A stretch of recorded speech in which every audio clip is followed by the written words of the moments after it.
hormuud cable TV waa hilka shacabka. agaasimaha mashruuca shaqo qaran ee Soomaaliland oo moota xafiiskiisa kula hadlayay warbaahinta ayaa shaaciyay waqtiga rasmiga ee la bilaabayo dugsiga tababarada shaqo qaran isagoo sidoo kalena fariin u diray ardaydii ku soo baxday imtixaankii mashruuca shaqo qaran waxaana hadaladiisi ka mid ahaa bismillahirrahmanirrahiim maanta waxaan damacsanahay inaan ku dhawaaqo amaan eedaano waqtiga la soo xareynayo dhalinyarada barnaamijka shaqo qaranka ku guuleystay oo muddo warkeeda laga sugayay muddadii imtixaanka ka dambeysay dhalinyaro badan baa ay soo weydiinaysay maalin walba waqtiga ay soo xaroonayaan aad baan ugu faraxsanahay in dhalinyaradu saa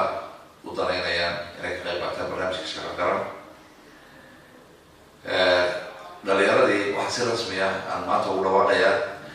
in bisha 17 oo maalin axada ay soo xaroon doonaan ama soo ababixi doonaan dhalinyarada shaqo qaranka ku guuleystay gobolada bariga markaan leeyahay waxaa weeyaan gobolada Sanaag, Sool iyo Togdheer waxay soo ababixi doonaan maalinta axada oo bisha 17 tahay ay kasoo dhaqaaqi doonaan xarumaha goboladooda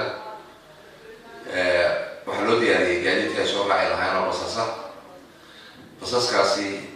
waxaa loogu diyaarinayaa xarumaha maamulka gobolka ay joogaan halkaasi kasoo ababaxayaan iyagoo uu soo hogaamin doono guddoomiyaha gobolkaas gobol kasta guddoomiyaha gobolka ama qarasaabka ee dhalinyarada soo hogaamin doona waxaa kaloo aan jecelahay inay soo raacaan ciidanka nabadgelyada waddooyinka